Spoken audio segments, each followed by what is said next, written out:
Do you have those types of games that you love, but you don't have a friend who would ever play it, much less enjoy it, so you don't really have anyone to talk to?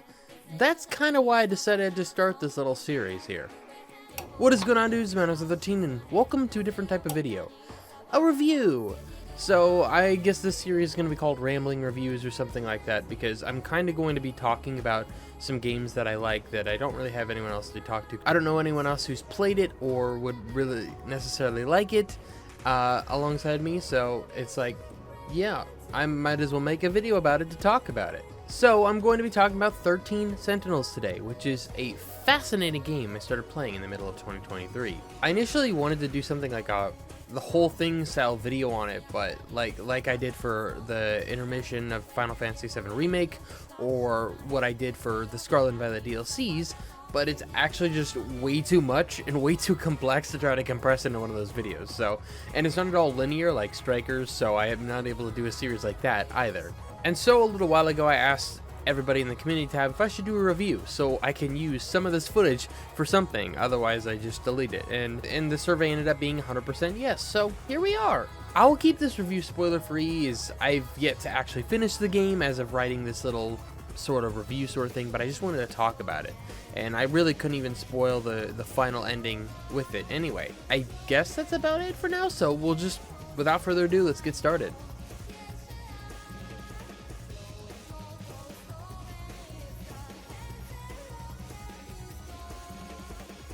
Am I inside the robot? What the? Where did my clothes go?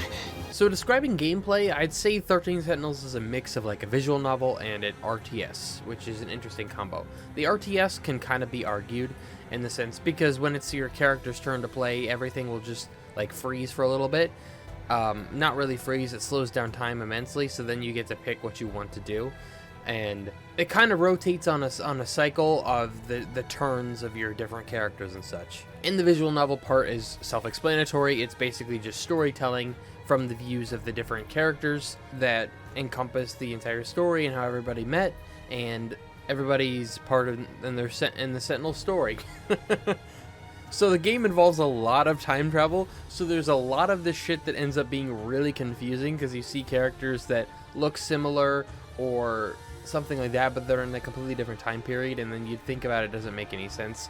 Initially, I didn't realize it was actually time travel. I thought, well, I knew it was time travel. I thought it was those same characters just in the future, but it's a little more complicated than that. I don't really want to talk too much more about it because it kind of spoils everything, and it's really cool. It really, really is. You have a total of 13 playable characters, which makes sense with the 13 Sentinels sort of thing. This isn't really a spoiler because you learn this pretty early on. I think this is even before you get to the story sections, that the Sentinels are giant fucking robots. It's like Pacific Rim, and you're fighting the kaiju, which are actually just massive machines created far in the future. In that sense, it is very similar to the Pacific Rim sort of thing, where you have the robots fighting the kaiju, even though the kaiju are different, and the Sentinels also take a toll on the mental of the characters who use them, which is actually a way to limit you using the same group of characters every battle. Most character chapters have like branching paths that lead to different outcomes and different character interactions, and some of them even unlock the paths of the other characters. Each of the 13 main characters like come from totally different backgrounds, and sometimes even time periods, but they are all linked by their affinity for using a Sentinel. So I'm actually recording this in the middle of editing it because I was talking about how the music was like just okay and not very memorable or whatever, and then I'm like, that doesn't seem right. So I went back and I'm listening to the music as I'm using it for the background of this video, and the music is fucking awesome. Especially like the intro, like the intro credits song is so fucking crazy that it's just like, it's something I've never heard before.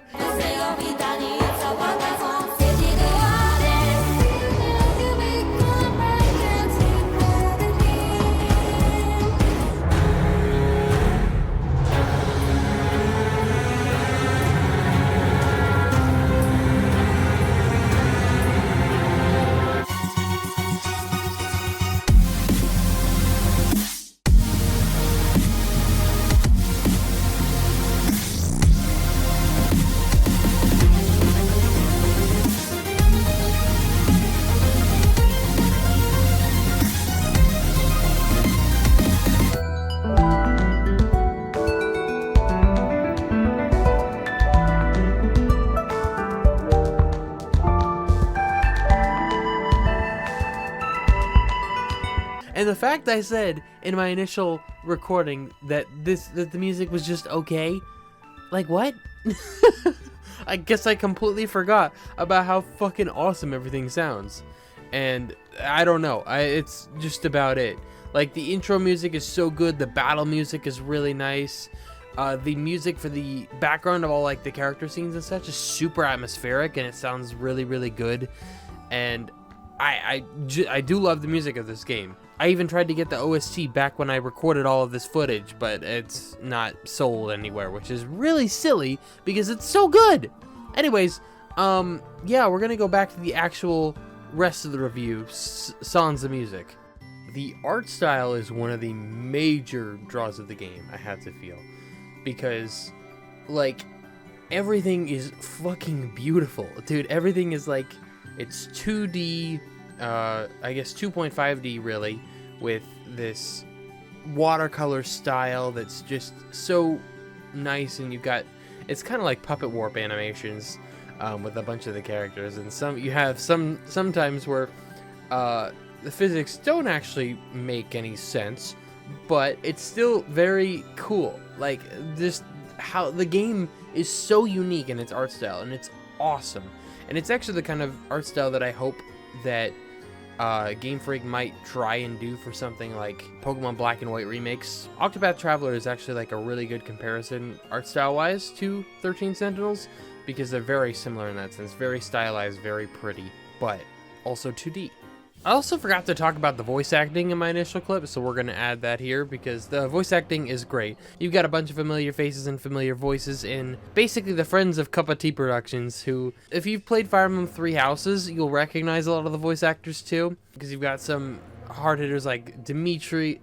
I said Dimitri instead of his actual name, Chris Hackney, Billy Comets, may he rest in peace, and Allegra Clark, and a bunch of other like super high-profile voice acting names that are friends of like Christian Lamont, who runs Cup of Tea Productions, and I'm pretty sure he runs Cup of Tea Productions, and they're all his friends, so it makes sense that a lot of them are casted in this. But everybody does a really good job in their performances. It doesn't sound like overdone, or you know how sometimes dubs can sound like a little cheesy or something like that.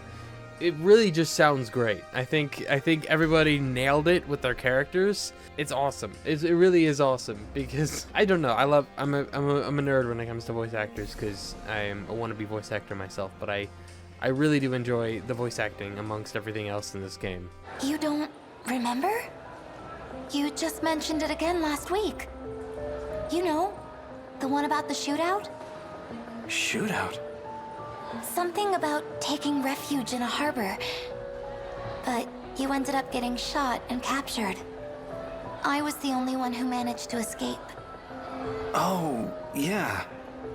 In order to prevent killer robots from being invented, a factory got blown up, right? You remember now? I didn't know you were into action movies. That's the plot of Exterminator 2, right? I almost forgot. Anyway, I can't really talk much about the story because I'll get into spoiler territory, I think, for the most part. You have some characters that are from different periods in time, some characters know more than others at the start, and then you have one character who is intertwining between every single other person's story. So, but aside from that, you have a bit of a war drama mixed with a teenage coming-of-age story, but also massive killer robots. You would see what I mean when you play it, because I do recommend it. It's not outrageously expensive, and it's a really good game. I don't know if the physical version exists. I bought it digitally.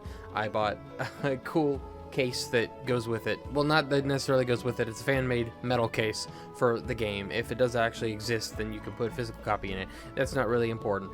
I just actually really like the game, so I got some merchandise for it. But I actually do really highly recommend it, and hopefully this video was enough to make some people be like, oh, this is a good game. I'm very interested in this, because when I looked into it initially, I'm like, okay, this seems really damn cool.